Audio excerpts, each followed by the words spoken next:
The width in here, you can see like as a reference, I'm exactly 6 foot tall.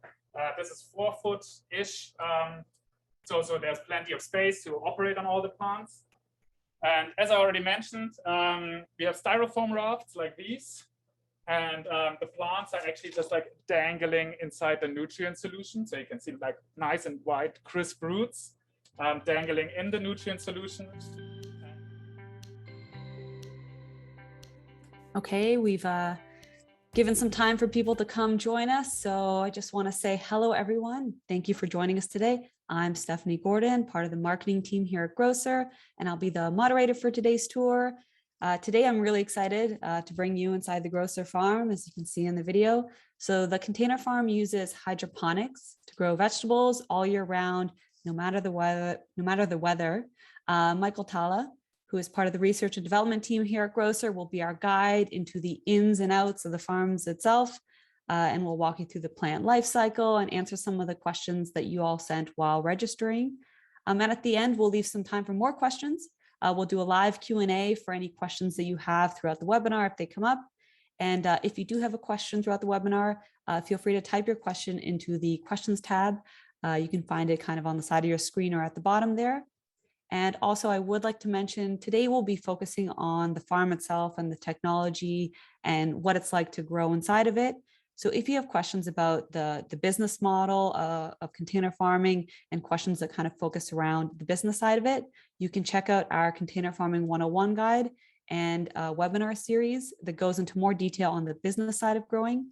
And if you look in the chat, Nick from Grocer shared the link to that webinar. It's called Container Farming 101, and it goes into more of the business side of growing. So today we'll focus more on the technology and what Michael is best at, which is the plants. So yeah, if you have any questions about the farm itself, feel free to put them in the questions bar. And if you have business questions, feel free to check out the webinar that Nick would have already dropped in the chat. So without further delay, let's get started. So first, Michael, please introduce yourself and then set the scene. Tell us, where are you? How big is the farm? Show us what's up. All right, thanks, Stephanie. So yeah, I'm Michael Thaler. I'm Grocer's horticulture research scientist. I'm working on developing planting schedules and yeah, also working on the cultivation and improvisation of our farms. Our farms are 10 foot by 10 foot by 40 foot. So it's like a long tube, which we filled with hydroponic equipment. And I'm gonna walk you through the different parts. So where we get into the system is right here.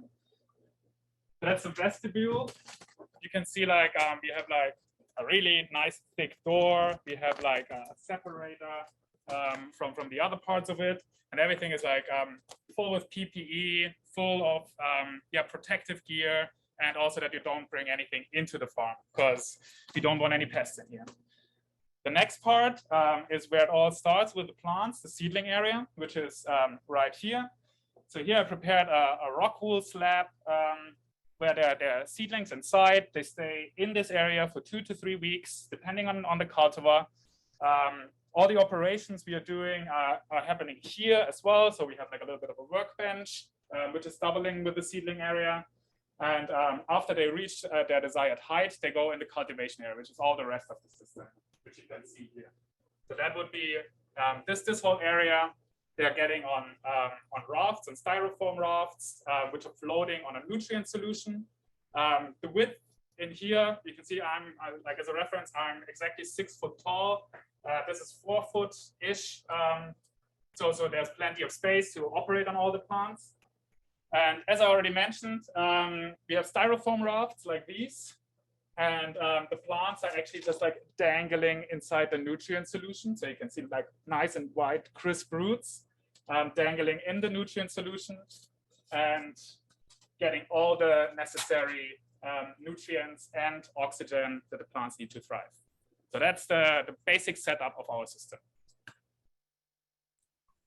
That sounds good. And for those of you asking, if you're looking to switch kind of how you're viewing the webinar, in the top right-hand corner, you could be able to just see Michael as the speaker, and I've also pinned him on the page.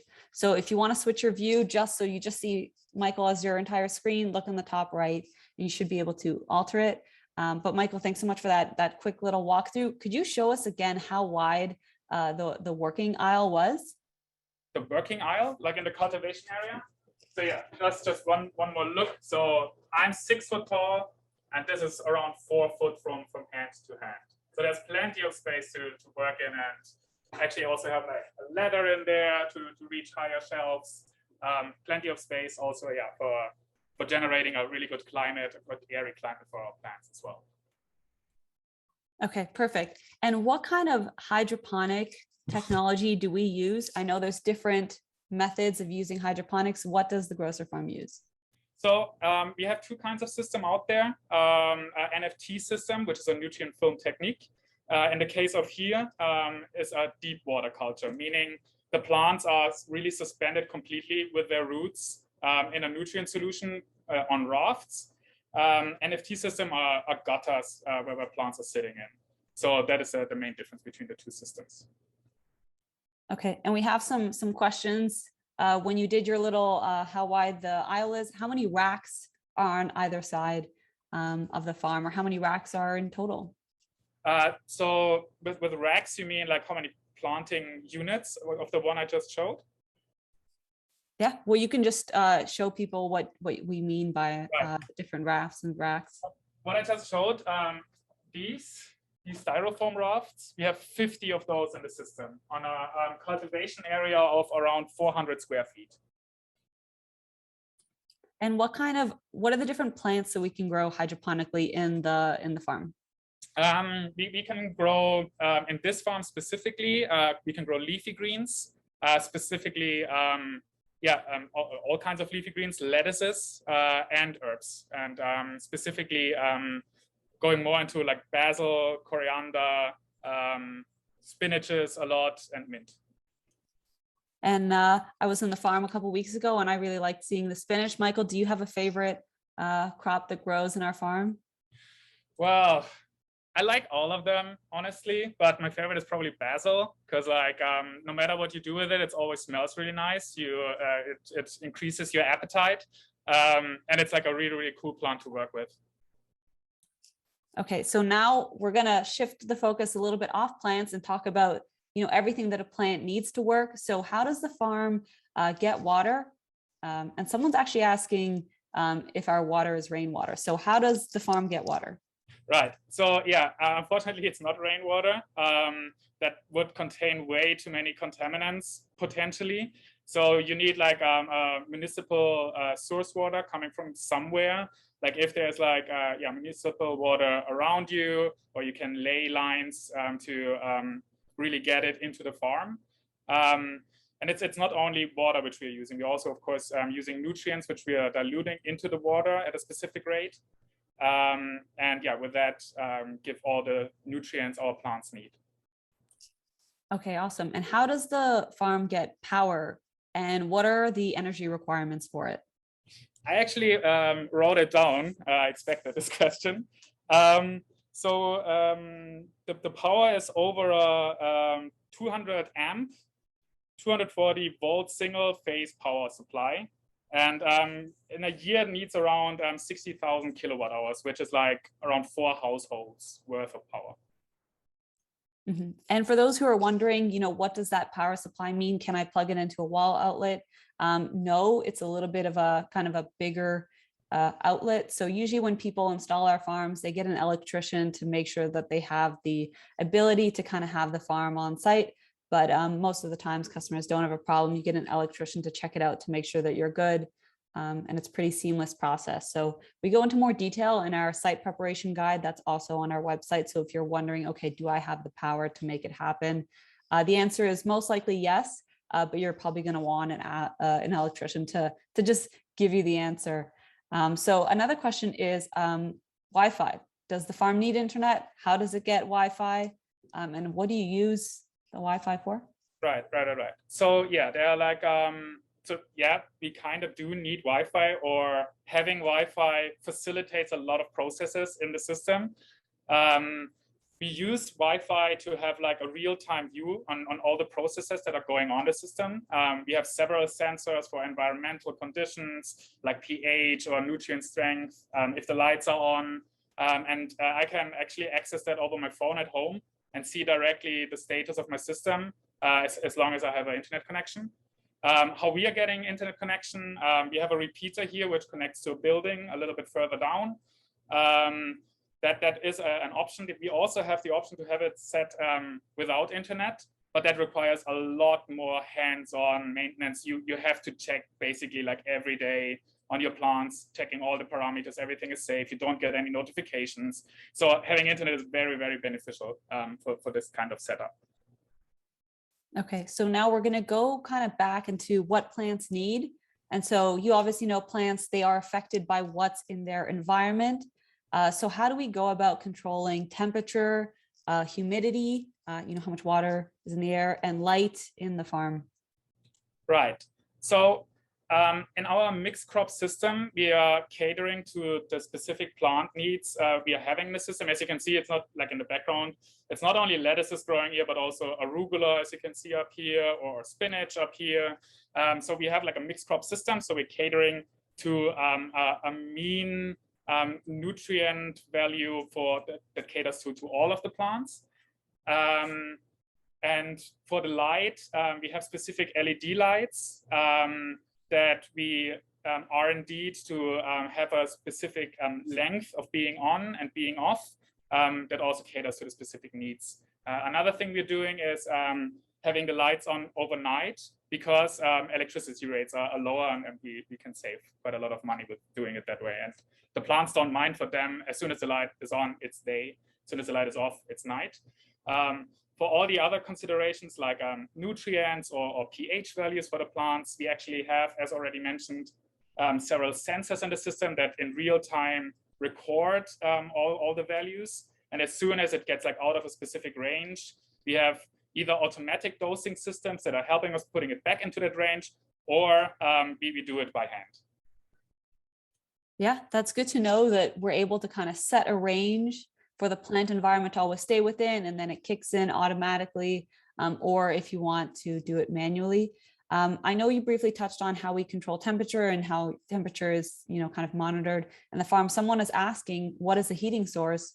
And I think it would also be good to mention that the lights actually do generate a lot of heat themselves. So in terms of temperature, how do we heat the farm? And, are you heating the farm all the time? Or is it kind of like what I was saying, where the lights actually generate some heat as well?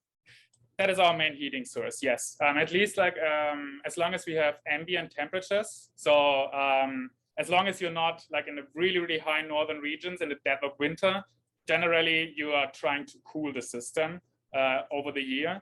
There are of course, some communities which have a grocer system, but they have like a heater installed in them for exactly those times. So the lights generally produce enough heating energy that we don't need an additional source, but it also keeps quite a good balance of the temperature because the temperature from the lights also helps balancing the humidity in the system.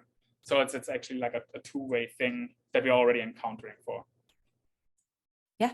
So let's kind of focus on what the life of a plant will be like in the farm. So if you can, take us through the life cycle of the plant. I do see some questions in there about, what happens, when a plant goes from seed to full plant and to packaging. So hopefully we'll get to those questions as you kind of show people, how a plant moves through the system. And if not, I will just jump in with some of the questions that I'm seeing here about what is the life cycle of a plant.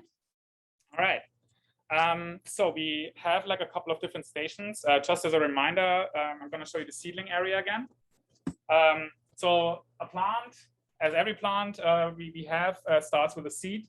Seed gets inserted in one of the holes in a rockwool sheet. Then we have a schedule set here that fills everything here with nutrient solution ever so often. And then depending on cultivar, if we have lettuces, leafy greens, or herbs, they stay in there for either 2 or 3 weeks till they are ready to be transplanted in the cultivation area. So we take them from the individual rockwool cubes. We take the rockwool cube, we bring it over in the cultivation area and set them in here. So for example, this is something you shouldn't do, but I'm just showing you. So this is one of those rockwool cubes, and you can actually see the roots nicely grown through. And this is where they're sitting. Michael, before we go into the cultivation area, we do have someone asking, what is the size of the seedling area? And is it large enough to transplant the whole system? So what I believe they're asking is, if I were to use the entire seedling area, would all of it fit into the growing racks? And maybe you can also talk about planting schedules while you're on that, as like, is it a good idea to plant all the seeds all at once? So exactly. If you want to just show us the seeding area. Yeah. So we have every slab here is for 200 plants, and we have 16 slots for this. So we can easily, if we wanted to, and that alludes to the question you had, Stephanie, if you wanted to, we could like seed for the complete system.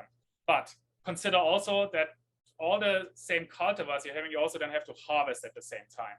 Meaning, if you have like a whole system full of lettuces that you have to harvest at the same day, it's gonna be like quite a lot of work for you to do. And the other thing is also you have to then replant right after. So you also have to do transplanting at the same time. So it's better to like put them in sequence, that you have like a harvest of a quarter of a system per week. So in a whole month you can, you have harvested your whole system. Yeah, that's a really good answer. So it's about dispersing that workflow so you don't have, one day when you're harvesting 24/7. But yeah, let's go on to what you were showing us with there in the cultivation phase once we move that little seedling to this area. Right. So here, as a little example, we have kale. They're going in the cultivation area where they receive like richer nutrients and stronger lights, which are more suitable then for the seedlings. So they're not seeds anymore, they're now seedlings about to go into vegetative growth. And lettuces will just straight get harvested like those guys over here. They still need a little bit. So those, they still need a little bit. They usually stay in this cultivation area for about a month. Later on, for the leafy greens, they receive a trimming during their cultivation. So after they have been in the system for 3 weeks, we can trim them to just get the maximum out of the plant. And for the herbs, they're getting trimmed up to 3 times because they take quite a long time to grow, but I have a really, really high value. So we have trimming schedules of the herbs. Unfortunately, there are none in the system right now that I can show you. But for them, we have the maximum amount of trims to get like the most out of each plant.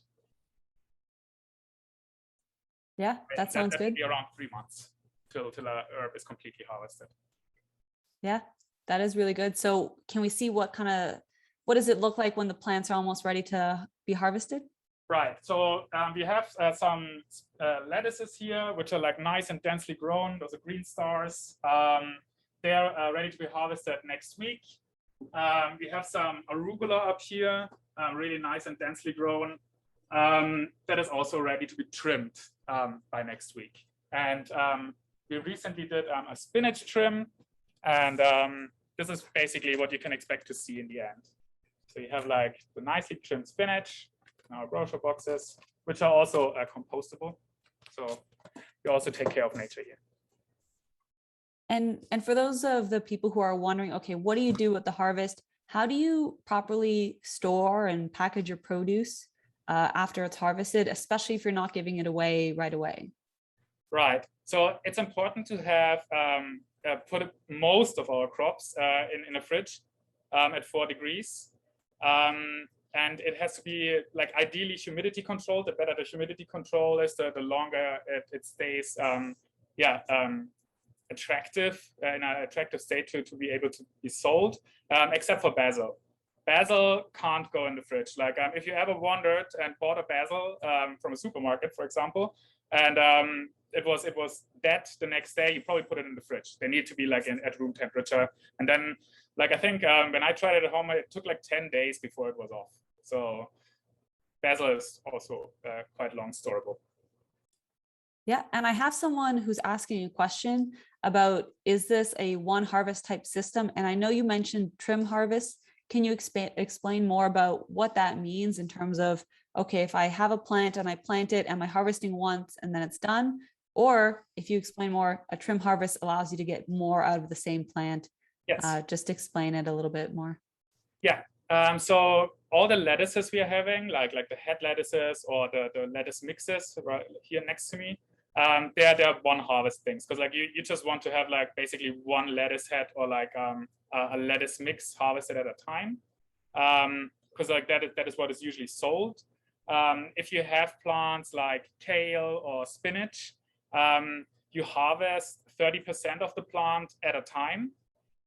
So the rest of the plant has enough energy with the leftover leaves to generate new foliage to be harvested for the next trim. The reason why we're doing that is we figured out that with the trims over time, we have higher yields than if you would harvest at a certain point the complete plant. It's just a numbers game in the end, and that is the way it was the most efficient, and we can get the most out of the plants. Yeah. And speaking of getting the most of the plant, I do have a question here, and it's a good question because I know we say it's, it's in a controlled environment and everything is automated, but what happens if you do accidentally get an insect or a pest problem? What happens? What are the precautions we have in place, protocols and such for, integrated pest management within the farm? Yeah. So the good news is that in hydroponics, we can already exclude a large number of pests because a lot of them are soil-borne. We don't have any soil in the system, so they have nothing to get onto our plants in the system. Of course, like if you leave the entry door open for a while, insects will come in. But if you're aware of it, you close the door really quickly after you entered. We have also an air curtain there that all the flying insects get blown out directly if they try to get in. We have PPE, so we don't carry anything inside the system. We also have like that entry area I showed you before, where all the PPE is located. So we put on like lab coats, gloves, or like a mask, but more COVID, but also hair, like little bugs can be in your hair. So yeah, just by personal protection, you already exclude a couple of things. By having a hydroponic system by itself, which is an enclosed structure, you're excluding a lot of insects. But sooner or later, especially in hydroponics, waterborne diseases are an issue. And like that is an issue that hasn't been resolved in any hydroponic system. It's not a question if you get those waterborne diseases, but when are you getting them? And we are actually going a step further here. We are already treating our seeds and seedlings, so at the seedling stage and in the transplant stage before they go in here, with beneficials that are helping warding off those waterborne diseases. So we already have mitigation plans for the how do you say, like the most common culprits. Yeah, that's good. And if you already know these are, common problems that hydroponic growers have, we're taking a step ahead, being proactive, anticipating that it might happen, might not happen, but either way, we're prepared and we're giving the plant the best opportunity to grow unstressed in an environment. And I know you talked about this before about, hydroponic growing, but, what are some of the common misconceptions that you've seen that people have about hydroponic growing? Maybe it's about the lights or the energy. What are some common misconceptions you see about hydroponic growing? Yeah, so one of the most common misconceptions is that you need a degree to operate one of those farms. You really don't. Like, our systems are basically plug and play. You don't need to have any prior knowledge of it. And everything that might be unclear for you will definitely get answered on our onboarding. And we also have like a couple of programs in place that are helping you really get to know the farm like inside out. And our team is really dedicated to like answer your questions at any time. So you don't need the knowledge. The other thing is also lights need to be on 24 hours, and that is also not true. Lights need to be on according to the needs of the plant, because like some plants might be able to deal with 24 hours of light, but is that really necessary? Like maybe they can only do photosynthesis for 18 hours and then they're done for the day, and you just waste 6 hours of lighting. I have another misconception I wrote down that I researched. and found, and I can't find it right now. Oh, yeah. I believe it was about yields and what's possible with a container farm, especially when we compare it to doing the same thing outside. Yeah, so it is said like it's just like a fancy way of growing in what you actually can do on soil. And for some cultivars that might be true, but for the most cultivars, plants are actually growing much faster in here. They are healthier, they have higher nutritional values, and you can grow year round. So you're not you don't have like any winter that stops you from growing. So you produce year round, and you actually have like higher quality plants, and they grow up to 2-3 times faster. Yeah, that's very interesting. And for me, when I was coming into grocer and I guess hydroponics, I also thought that the lights were on 24/7. But like Michael said, they don't have to be. And if you also think about plants outside, the sun isn't on 24/7. So why would we have lights on 24/7? So to know that the plants in a hydroponic farm are getting, half light, half darkness or no light, it makes sense. But you did talk about being able to grow year round. Are there any particular climates that a container farm is suited for? Well, of course, like the more ambient your temperatures are, the easier it will be for the internal systems to regulate the temperature from the outside to the one like sun hitting the farm with that heating it up and so on. But virtually we can grow basically in any climate.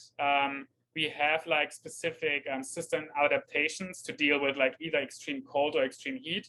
So we can grow anywhere between plus 50 degrees and minus 50 degrees with our systems. So no, there's not a climate that is specific, but it might be a bit more complicated to set it up at minus 50. Yeah. And I think we kind of see that with our own kind of grocer farms, the ones that are up north versus the ones that are down south. It's not a matter of like, if you can grow, it's just a matter of how can you outfit your container farm so it grows best in that environment. And again, it's all about, giving the plant what it needs. And sometimes that changes based on your environment, even in a controlled environment, because everyone kind of has a different system. And so we want to kind of get into, if you are a person who is using a container farm to grow and you are a grower, what are you responsible for? What does your day-to-day look like? What are some common tasks that, our growers do in the farm? Right. Well, it all depends like on where you are at your growing schedule, right? Like if your plants are ready to harvest, you harvest them. You do a lot of maintenance tasks. I already mentioned the sensors we're having in there, like for nutrient strength or the pH levels we are having. They need to be calibrated on a weekly basis. We also do like our due diligence with like the waterborne diseases. Even though we do mitigation strategy, we're still analyzing our nutrient solution just to be on top of that. Other things we are doing like general maintenance, like cleaning of rafts, the styrofoam rafts I showed you before. What else? What else are we doing in here? Like there are like not that many tasks, but yeah, general cleaning, harvesting, normal maintenance tasks, packaging. So this is generally what you as a customer would be responsible for doing. But all the schedules of the plants, which strength of nutrients, like all this quite scientific stuff behind it is already set up for you. You just have to follow what a program tells you to do. Yeah, and that's good that you mentioned that, because people are wondering, okay, now that I'm in this container farm, how do I know what to do? So can you explain a bit more about, what type of training does grocer give you? How do you know what to do? Is it 1 week of training? Is it the entire year? For us, it is the lifetime of the farm. So can you explain more about how do we help people grow and use the technology? Yeah, so there are actually like a lot of programs we developed over the last couple of years that make it like as easy as possible for new customers to get used to a farm. Because like at first it can be overwhelming. Like of course you see like a lot of technology and like that can be quite scary. But as soon as you are part of the onboarding process and we go with you through like every single part of the system. We explain what it does, how it does it, so you actually can see yourself, like if something is not right with it, or like how to calibrate it. So during the install, there's already a training going over those things. You will also receive like tons of information material, which we generated, like the farming guide that was already mentioned, the one-on-one. You also have like a general overview document, which shows you like everything you need to know about the farm, with like a lot of like key informations. But not only like apart from all those programs, we also have like direct lines from all our customers to the horticulture success or even the R&D department. So within a day, whatever your question is or your problem, if you can't find it in the documentation we are having, we will be able to answer or at least like start a process of helping you dealing with those issues. But we are quite confident that like after going through the training program, you will know as much as we do. The other thing is also we have a new program which is called the Green Thumbs Project, which helps new growers really like on a weekly basis, like going through all the tasks they have to do, really hands-on, showing everyone exactly what they need to do. We also have tons of training videos that you can actually see how those tasks are done. And yeah, we will stay with you as long as you need us to set everything up. But I think it's set for 3 months, the Green Thumb project. Correct me if I'm wrong there. Yeah, so I think the intensive kind of Green Thumb training program, that's one where, you know, it's more weekly check-in, more hands-on training. That's definitely in a 3-month sprint, but then they stay with you for the year, but on like a less frequent basis. So you're going to know what you're doing, but then you'll still have those monthly check-ins. But, you know, for the lifetime of your farm, like Grocer is there to support you, and you're always going to have, you know, a member of customer success that you can call on if anything happens. And what we've noticed is like the first year is your learning year. It's like your learning curve. But then over time, people become more comfortable. Like you said, they start to know what's going on. And Michael and his research team, like all the research that they do does get passed down into customers. So I know you do things on germination rates and things like that. So all the work that you do, it gets passed on to our customers. So they're not just doing research for, well, you are doing research for the sake of research, but also it gets passed down. I do have a question about support, and it is to do with, you know, what if something breaks in the farm? What happens? Right. If something breaks in the farm, we usually are able to help you like set it up again. Like our systems are like really like not complicated to repair if anything breaks. Like it is really like for everyone of every knowledge stand to be able to like exchange a part or repair a part. We also have like a yearly supply of parts that might break, like sensors or like scales, etc. That we supply with our yearly resupply. And if like something bigger is happening, the whole horticulture success team, product team is there to help you with figuring it out. They actually also like go to the farms and like do a hands-on install if it's needed. Mm-hmm. And speaking of hands-on, if you can say it in hours per week, how much maintenance does the farm require? And then overall, what are you looking for in terms of on a weekly basis? How much hours are you spending in the farm doing tasks, like you said, seeding, harvesting, stuff like that? Right. Yeah, well, if you don't have to take like tons and tons of data points as a research scientist, you only need like 6 to 7 hours for maintenance per week. And if you take everything together, like maintenance, harvest, packaging, etc., you look at like 20 to 25 hours per week that you need just for the whole production and keeping everything going. Mm-hmm. And now this is a question about what we can grow. Is there an opportunity for Grocer's container farms to grow beyond leafy greens? Yes, of course. You can virtually grow pretty much everything in a system, but there are some systems that are more suitable to specific crops. So the system we are using here is optimized towards leafy green and herb production. We have like a lot of projects in the pipeline for optimized processes for specific crops. And most of all right now, our hot topic here is strawberries. So we're working on a strawberry production system, and but also like a lot of other things are thought of, like for example, specialty tomatoes or microgreens. Mm-hmm. Now, this is a question that we've touched on before, but when you're a grower and you're in the farm, how do you know what needs to be done on a daily basis? Is it like a list, or like you said, a lot of the farm is automated? How would I know what to do when I walk in?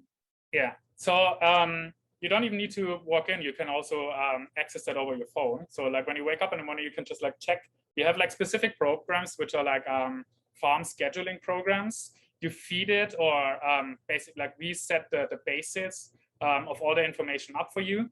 You just have to download the program, and it tells you on a daily basis which kind of task you have to do, and you can check it off and have like the satisfaction that you already did something. So for every day you have like every time a list for all the ongoing maintenance, and it also keeps track. If you did the maintenance task, it sends you a reminder. You forgot to clean the reservoir. Do it now, or yeah, they get mad at you. So yeah, there's a lot of tracking on what to do, and it's very, very helpful. And speaking of, I guess, tracking and keeping up with maintenance, what is the biggest challenge that you've seen when it comes to people starting container farming? Yeah, the biggest problem I found, and I don't want to sound too judgmental, but if things go too well for customers, the biggest problem is that sometimes customers tend to think, oh, well, if everything goes so well, maybe I go down on the maintenance tasks. Maybe I don't need to clean the reservoir that often. And that is exactly the moment when we start to see problems. And that is the main reason why we have problems in the farms. Mm-hmm. Just keep to the schedules. And this is kind of going to, I see some questions here about, fungal diseases or like spider mites. Can you go over again? Okay. Why is maintenance so important? What does pest management look like in the farm? And I really think it kind of boils down to what you just said, which is consistency, right? Correct. Yeah, absolutely. The way we set those tasks and those maintenance timings are to really avoid like any kinds of issues with, for example, biofilm accumulating, like any kind of plant material being in the system, which might lead to issues later on. We're talking about spider mites. There's already like an exclusion of that with just being like in an internal system. We also have like the option to use sprays if you wanted to, but there are also strategies of using beneficial insects to help, like if you want to completely grow ecologically. And worst case scenario, if like something really, really bad happens and you don't get a hand on it for whatever reason, none of the strategies we developed did work. Maybe that can happen, a super bug coming around. Then we also have the option to completely stop production here, fumigate the system out in a very controlled way because it is enclosed, and restart with the planting. Okay, perfect. So I would like to open up. I know we have a bunch of questions in the Q&A. If you have a question for Michael, we're going to take the last 15 minutes or so to answer them now, and I'll go through them. So make sure that you type your questions into the Q&A tab, not the chat, just so I could be able to see it.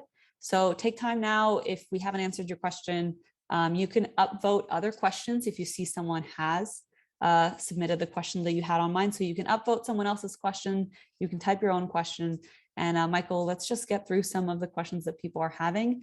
And one of the questions is, can you grow root vegetables in a container farm? I know we talk about leafy greens, but they're talking about carrots, beets, potatoes.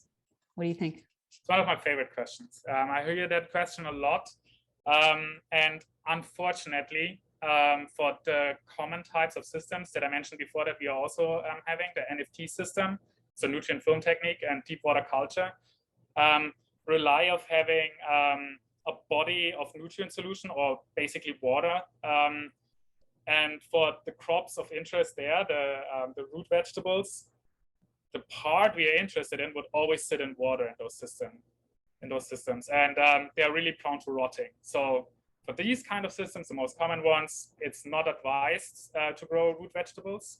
I know that there are systems out there, mainly ebb and flow systems, where you only have nutrient solution for a while and then it ebbs down again. So the roots are only submerged for a time. In a nutrient solution, you can grow root vegetables in there. It works quite well.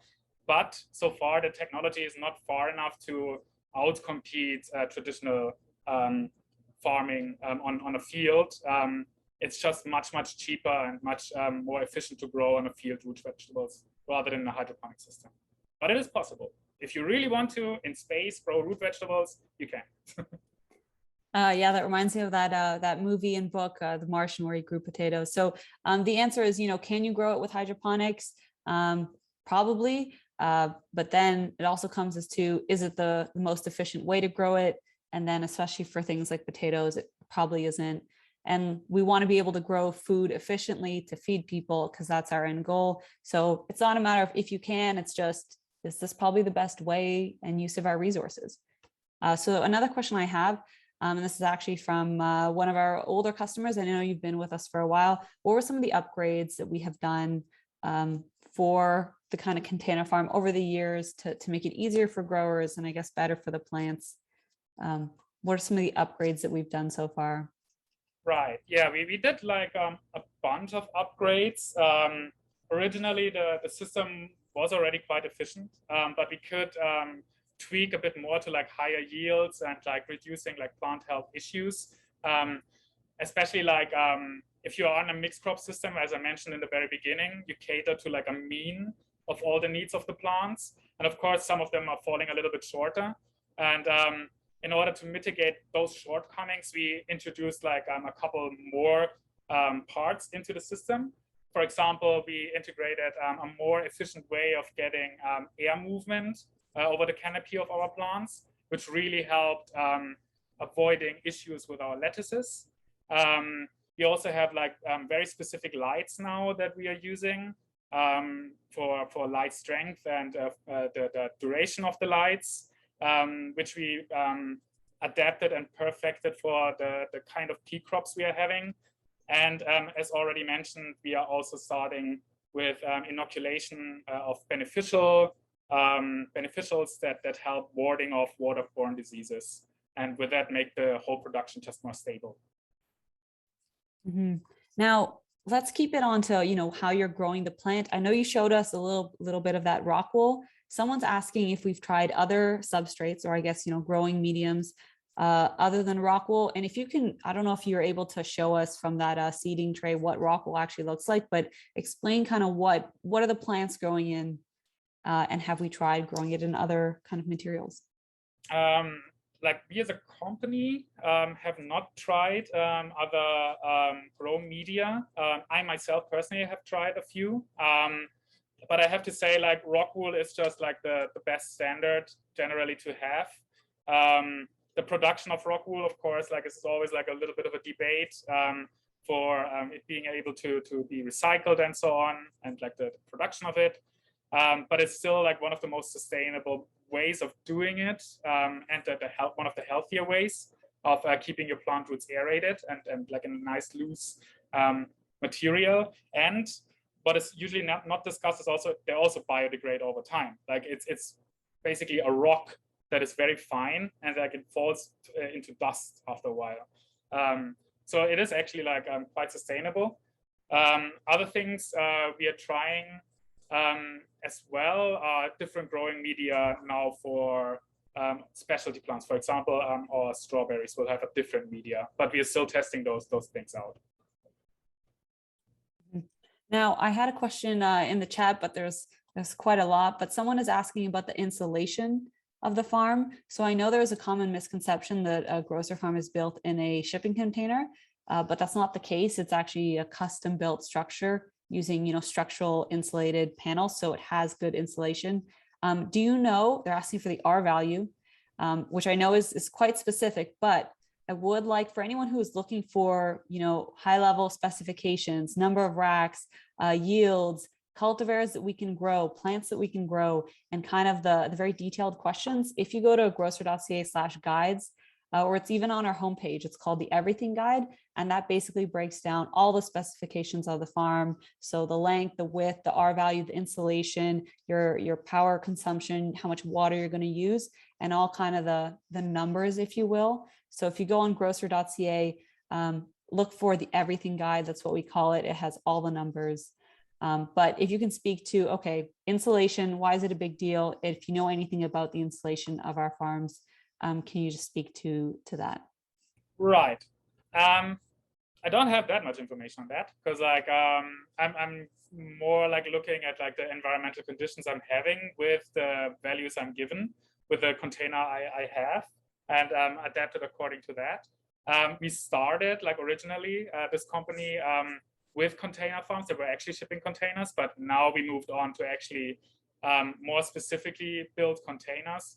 We have way more variability in the sizing of the units, and also can use material that has like quite good insulation properties. I know that we are using good materials there, but I don't know the details there. That's more a product question.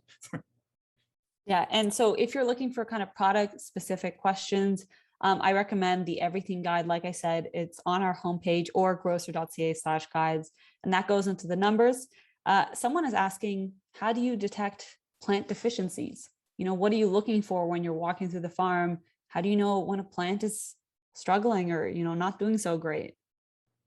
I mean, there are several ways. Like you can study biology, that helps a lot. But if you don't, you can usually see like other plants next to that one. Like often it's just like an odd one out. You can directly see it looks different than all the other plants around. Then you look closer to it. Then you take a picture and then you send it to us. And we have a department that can usually figure out what kind of pest you're having. What I usually do, like once per day, I'm just walking through the system and just like look at every raft I'm having, and just see if there's an odd one out, if there's like some yellowing going on, and if it's like natural yellowing or actually might be closer to a disease. But we also have like in our guides, like what are the most common things to look out for. Everything is well documented from real pictures we took in the farms. So we can really pinpoint exactly which kind of deficiencies or which kind of diseases might be there. And we have a couple of cooperations with analysis laboratories, which help us pinpoint exactly which disease is the case, and then do a very tailored protocol to ward off that disease. Mm-hmm. I would also say if you are someone who is familiar with growing, whether you garden or you have a farm or you have grown food in the past, you're probably very familiar with scouting or monitoring your plants, your fields, your greenhouse, whatever it is. So like what Michael said, when you're looking for plant deficiency, you're looking for things out of the ordinary, visually, smells, you're using your sights, you're essentially just scouting. And if you listen to your gut and you think of a plant is off, like that's where Michael said you kind of investigate the situation. I would also say in the training program we do actual case studies of diseases we've actually seen on the farm with photos of what we've actually seen. So it's not theoretical knowledge, it's this is what we've seen in our grocer farms, this is how we dealt with it, this is kind of a common thing that maybe you might have, hopefully not if you're doing kind of everything that R&D tells you to do. But I do want to say that we've, and especially Michael has probably seen it all, so they kind of there's really no surprises, they kind of know what to do when it comes to, okay, how can we solve the situation? Another question we have here is kind of more about like an industry question, I guess. Are there any peer-reviewed studies or tests to show the high nutrients in hydroponic leafy greens? I know vertical farming and hydroponics is, especially when it comes to the nutrient value of the greens, is there science to back up that the plants have more nutrients, or is this contested by the scientists themselves, or what can you tell us? Yeah, so there have been some studies, and I think it's in Nature. It's actually a Nature publication where they compare hydroponically and field grown. I don't know which lab it was, but they actually did a comparison, and they found that they're just like plants are richer in nutrients, more densely packed. And they found out that the reason for that is that the plants are, that the nutrients are just like readily available for the plants. So all the nutrients we're putting in our nutrient solution are already in a form that the plant would transform the nutrient in the soil to take it up. So we are already pre-digesting, so to say, the nutrients for the plant, so they directly can take it up, and with that have like a much faster grow rate. They don't need to exude a lot of acid into the soil to make that available for them. They're in a very, very pampered, cozy condition where they're just constantly fed. Mm-hmm. And one other question that I see people asking is the taste, if the plants taste different. And we did kind of a ultimate guide to hydroponic farming.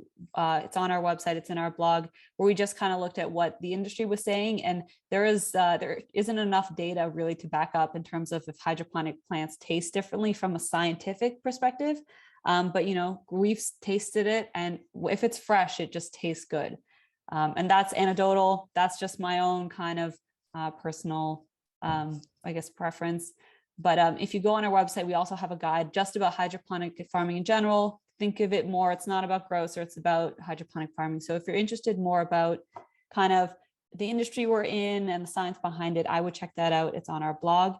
Another question I have here is in terms of if we can customize, is the height of the lights adjustable inside the farm? No, it's not. The lights are adjusted to have like a certain light field that is quite homogeneous on the area underneath. And for that, they have to have like a specific distance from each other and a specific height from the cultivation area to ensure like a nice and even light field. So no, there's no adjustability for that, because yeah, that would introduce way too much error. Okay. So we are kind of coming up to our last 5 minutes, and I do want to wrap up and ask some of the last questions. So if you do have a question that we haven't gotten to yet, you know, feel free to message us. I believe Nick already posted his email in the chat, and we'll have our contact information after. And the recording will be sent out. And if you do want to follow up with our team, you can always reach out to us on our contact page if we didn't get to your question. So some of the last questions here, are the lights full spectrum? What kind of output do they provide? Is it enough for leafy greens, or how about something like a cucumber? So are the lights full spectrum, or just kind of what the plants need? They are full spectrum, yes. I wouldn't grow a cucumber in the system here right now because that's a flowering plant. Flowering plants are completely different kind of requirement for the system. But yeah, those lights are specifically to optimize photosynthetic rates of the mean of the plants we're growing. Mm-hmm. And we have a clarifying question here about how many times are you transplanting inside the farm? Once. So they only get transplanted. I know there are some schedules and some techniques that are having at least like 2 transplanting steps. With optimization of the nutrient solution we are having in the ebb and flow system for the seedling area, only 1 transplant is needed. So facilitates like the whole process. Mm-hmm. And someone is asking, how do you know that the nutrient solution is kind of at the right concentration, or how do you calibrate the fertilizer, I guess, in the water? And how do you kind of monitor that you're giving the plants exactly what you said, how much nutrients they need? Yeah, so I mentioned the sensors that are running in real time. So that is like a very good indicator for you. So it shows you like the general nutrient strength we're having there. But unfortunately, it's not going in the details which exact nutrient is missing. But with topping up of nutrients into the system, into the reservoirs, and with topping up water, you should end up like at good ranges that are acceptable for the specific plants. We're also sending out nutrient samples just to know exactly the composition of our nutrient solution on a monthly basis. If there would be like strong, like for example, if you have like a lot of herbs growing, they will need a lot more nutrients than if you have like a couple of lettuces growing. So with a real-time overview of how your nutrient solution is developing. You have a grasp on what you need to do to adjust it, but also there are lots of reminders of those programs I mentioned that tell you when it is potentially probably needed to make adjustments, and will also tell you if you're out of the specific ranges. Mm-hmm. Okay, so we're running up on time. That was a really good question. And like I said, if your question was not answered today, feel free to reach out to the grocer team, and we will be able to answer your question. And, you know, Michael's on the team, but we also have a bunch of other people part of our research team. So we usually kind of just ask them and double check the answer before we respond to you. But I want to say thank you to you, the audience, for joining us today, for all your engagement, for all your questions. A special thank you to Michael for being such a good tour guide.